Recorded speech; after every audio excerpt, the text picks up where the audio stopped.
Good morning বন্ধুরা। আজ হলো 11 জুলাই শনিবার।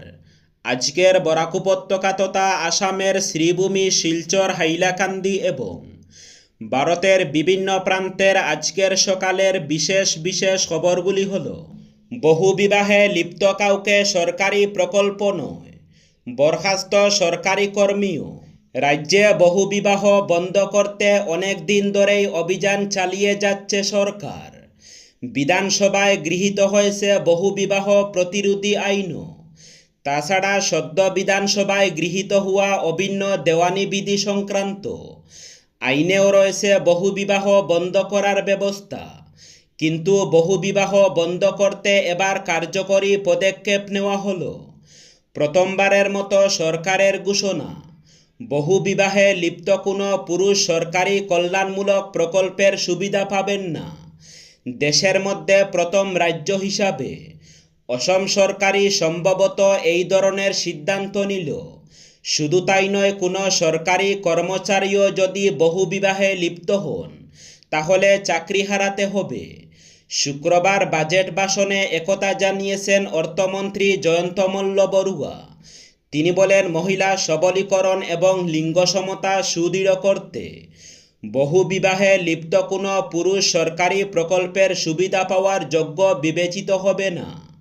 প্রথমে বিধানসভা ভোটের প্রক্রিয়া, এরপর বাজেটের অপেক্ষায় বন্ধ রাখা হয়েছিল সরকারের সামাজিক প্রকল্পগুলি। তবে আগস্ট মাস থেকে সরকারের সব জনকল্যাণমূলক প্রকল্পের সুবিধা বিতরণ শুরু হবে। অরুণোদয়, নিযুত ময়না, নিযুত বাবুর মতো সামাজিক নিরাপত্তামূলক প্রকল্প থেকে শুরু করে রেশনে বিনামূল্যে চালের সঙ্গে ডাল, চিনি, লবণ ফের বিতরণ হবে। কিন্তু সরকারের ব্যক্তিগত লাভালাভের ওই প্রকল্পগুলি চালিয়ে নিতে বছরে ব্যয় হবে 6,000 কোটি টাকা। মুখ্যমন্ত্রীর দাবি, সামাজিক প্রকল্পে এত বিশাল টাকা ব্যয়ের নজির আগে আর নেই। এই প্রথম বছরে 6,000 কোটি টাকা ব্যয় করা হচ্ছে সরকারের জনকল্যাণমূলক প্রকল্পে। এছাড়া সেপ্টেম্বর থেকে ফের শুরু হচ্ছে জীবন প্রেরণা প্রকল্প। স্নাতক বেকার যুবক যুবতীকে মাসে 2,500 টাকা করে দেওয়া হবে। ছাত্রছাত্রীদের জন্য মুখ্যমন্ত্রীর নিযুত ময়না এবং নিযুত বাবু প্রকল্পের অধীনে অর্থ বিতরণও অক্টোবর থেকে ফের শুরু হবে। শিক্ষার্থীরা আগস্ট মাস থেকে ফর্ম পূরণ করবে। অর্থমন্ত্রী জানান, মুখ্যমন্ত্রীর নিযুত ময়না এবং নিযুত বাবু দুটি প্রকল্পই সরকারের নিয়মিত প্রকল্প হবে।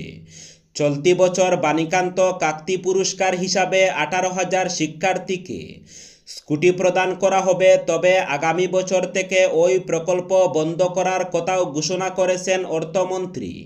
তাছাড়া আগস্ট মাস থেকে নববৈষ্ণব ধর্মের ধর্মীয় পরম্পরার সঙ্গে জড়িত বিভিন্ন সূত্রের 621 জন উদাসীন ভক্তকেও মাসে 1,500 টাকা করে দেওয়ার ব্যবস্থা ফের চালু করা হবে। তাছাড়া ক্ষুদ্র ও প্রান্তিক কৃষকদের অর্থ সাহায্য দেওয়া, কৃষকদের কাছ থেকে ন্যূনতম সমর্থন মূল্যে ধান, সরষে কেনা, প্রতি লিটার দুধে গোপালকদের 5 টাকা করে ভর্তুকি দেওয়া, তফসিলি জাতি, উপজাতি, পিছিয়ে পড়া শ্রেণী, চা জনগোষ্ঠী এবং দিব্যাঙ্গ শিক্ষার্থীদের বৃত্তি শিক্ষার জন্য উৎসাহ ভাতা, প্রতিযোগিতামূলক পরীক্ষার জন্য সাহায্য, চা বাগানের গর্ভবতী মহিলা চা শ্রমিকদের সাহায্য ইত্যাদিও চালিয়ে যাবে সরকার। লঙ্গাইয়ের জলস্তর কমতে শুরু করায় বন্যা পরিস্থিতির কিছুটা উন্নতি দক্ষিণে। লঙ্গাই নদীর জল কমতে থাকায় বন্যার সার্বিক পরিস্থিতির কিছুটা উন্নতি হয়েছে দক্ষিণ করিমগঞ্জে। তবে জলস্তর এখনও বিপদসীমার উপরে থাকায় বরিবন্ধ ও গান্ধাইমুখে বাঙ্গাবাদ দিয়ে এখনও নদীর জল ঢুকছে জনপদে। এছাড়াও নিলামবাজার যাত্রাপুর রোডের অবস্থা ভয়াবহ আকার নিয়েছে। বানবাসী নিলামবাজার যাত্রাপুর রোডের অবস্থার অবনতি হওয়াতে সব ধরনের যানবাহন চলাচল বন্ধ রয়েছে। বর্তমানে রাস্তায় চলাচল করতে একমাত্র নৌকাই ভরসা 10টি গ্রামের জনগণের। নিলামবাজার যাত্রাপুর রোডের দুপাশের 200 শতাধিক ব্যবসা প্রতিষ্ঠান সহ অসংখ্য বসতগৃহের মারাত্মক ক্ষতিসাধন হয়েছে বন্যার জল ঢুকে পড়ায়। এখনও জলবন্দী অবস্থায় রয়েছেন অসংখ্য পরিবার।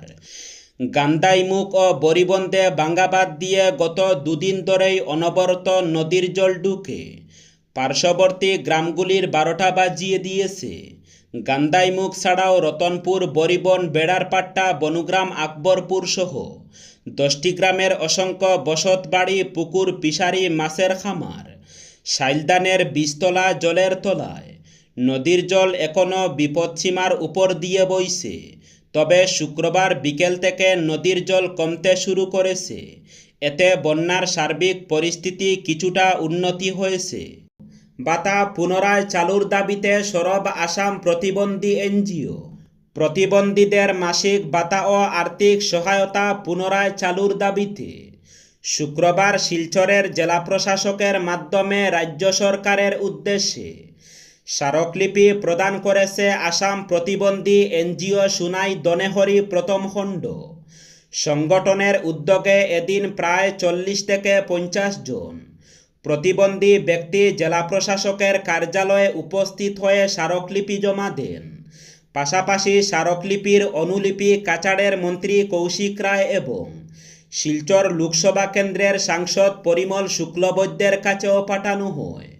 স্মারকলিপি প্রদান শেষে সংগঠনের সম্পাদক খালেদ হোসেন বড়বুইয়া সাংবাদিকদের জানান, 2016 সাল থেকে কেন্দ্রীয় সরকারের অধীনে প্রতিবন্ধীদের জন্য এককালীন 20,000 টাকার আর্থিক সহায়তা এবং মাসিক 500 টাকা ভাতা প্রদান করা হতো। তবে দীর্ঘদিন ধরে এই সুবিধা বন্ধ থাকায় জেলার বহু প্রতিবন্ধী ব্যক্তি চরম আর্থিক সংকটের মধ্যে দিন কাটাচ্ছেন। তিনি বলেন, দ্রুত ভাতা পুনরায় চালু করা হলে প্রতিবন্ধী মানুষের ন্যূনতম জীবনধারণে তা উল্লেখযোগ্য সহায়ক হবে।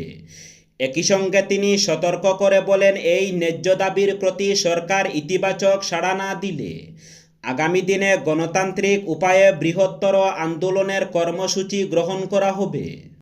পাতারকান্দি থেকে সোনাবাড়িঘাট বিকল্প রাস্তার প্রস্তাব মুখ্যমন্ত্রীকে। কৃষ্ণেন্দু কিশোর বিজয় মিলনের স্মারকপত্র। 4 লেনের সড়কের প্রতিশ্রুতি হিমন্তের। বরাক উপত্যকার সড়ক যোগাযোগ ব্যবস্থাকে আরও শক্তিশালী করতে একে নতুন রাস্তার প্রস্তাব করা হলো। 306 নম্বর জাতীয় সড়কের সোনাবাড়িঘাট শিলচর বাইপাস পয়েন্ট থেকে 8 নম্বর জাতীয় সড়কের মন্ডুমালা পাতারকান্দি বাইপাস পয়েন্টকে সংযোগ করে একটি নতুন সংযোগকারী সড়ক নির্মাণের জন্য মুখ্যমন্ত্রীর কাছে প্রস্তাব দিলেন বরাকের বিধায়করা।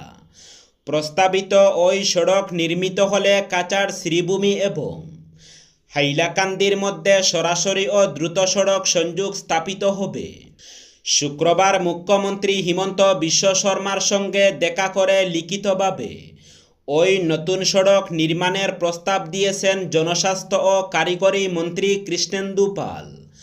বড়খলার বিধায়ক কিশোরনাথ, হাইলাকান্দির বিধায়ক মিলন দাস এবং রামকৃষ্ণনগরের বিধায়ক বিজয় মালাকার তারা মুখ্যমন্ত্রীকে বলেছেন, প্রস্তাবিত ওই সড়ক নির্মিত হলে শুধু বরাকের লোকদের জন্যই নয়, প্রতিবেশী রাজ্য মিজোরাম এবং ত্রিপুরার জনগণের যাতায়াত ও বাণিজ্যের ক্ষেত্রে এক নতুন দিগন্ত উন্মোচিত হবে।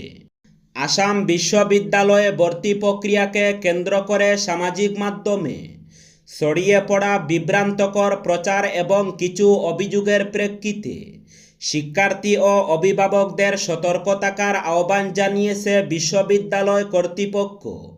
নিবন্ধক ডক্টর প্রদোষ কিরণ নাথে স্বাক্ষরিত এক বিজ্ঞপ্তিতে জানানো হয়েছে, বিষয়টি খতিয়ে দেখতে ইতিমধ্যেই একটি তদন্ত কমিটি গঠন করা হয়েছে।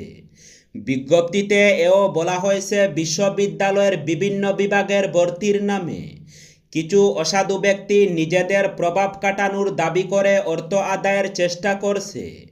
এ ধরনের ব্যক্তি বা গোষ্ঠীর সঙ্গে বিশ্ববিদ্যালয়ের ভর্তি প্রক্রিয়ার কোনো সম্পর্ক নেই। তাই ভর্তি হতে ইচ্ছুক ছাত্রছাত্রী ও তাদের অভিভাবকদের এ ধরনের প্রলোভন, ফোনকল বা আশ্বাসে বিভ্রান্ত না হওয়ার জন্য বিশেষভাবে অনুরোধ করা হয়েছে। শিলচরে সড়কের গর্তে সবকা সাথে সবকা বিকাশ বোর্ড সাজিয়ে অভিনব প্রতিবাদ মিটুনের। শিলচর শহরের বিভিন্ন ব্যস্ত সড়কের বেহাল অবস্থাকে কেন্দ্র করে জন অসন্তোষ ক্রমশ বাড়ছে। রাস্তার বড় বড় গর্তে বৃষ্টির জল জমে বহু জায়গায় সড়ক কার্যত পুকুরের চেহারা নিয়েছে। এতে প্রতিদিনই চরম ভোগান্তির শিকার হচ্ছেন যানবাহন চালক ও পথচারীরা। স্থানীয়দের অভিযোগ, দুর্ঘটনার আশঙ্কা থাকা সত্ত্বেও সংশ্লিষ্ট দফতরের পক্ষ থেকে এখনও কার্যকর কোনো পদক্ষেপ নেওয়া হয়নি। এই পরিস্থিতির প্রতিবাদে শুক্রবার সমাজকর্মী মিঠুন নাথের নেতৃত্বে একদল ছাত্র শহরে অভিনব বিক্ষোভ কর্মসূচি পালন করেন। ক্যাপিটাল পয়েন্ট, সেন্ট্রাল রোড সহ বিভিন্ন গুরুত্বপূর্ণ সড়কের জলভর্তি গর্তের সামনে সবকা সাথে সবকা বিকাশ লেখা বোর্ড সাজিয়ে সরকারের দৃষ্টি আকর্ষণের চেষ্টা করেন আন্দোলনকারীরা। বিক্ষোভকারীদের দাবি, দীর্ঘদিন ধরে শহরের প্রধান সড়কগুলির দুরবস্থার কারণে প্রতিদিনই দুর্ঘটনার ঝুঁকি নিয়ে চলাচল করতে হচ্ছে। বর্ষাকালে গর্তগুলি জলে ঢেকে যাওয়ায় সেগুলির গভীরতা বোঝা সম্ভব হচ্ছে না। ফলে মোটরসাইকেল আরোহী, চার চাকার গাড়ির চালক এবং পথচারীরা প্রতিনিয়ত বিপদের মুখে পড়ছেন।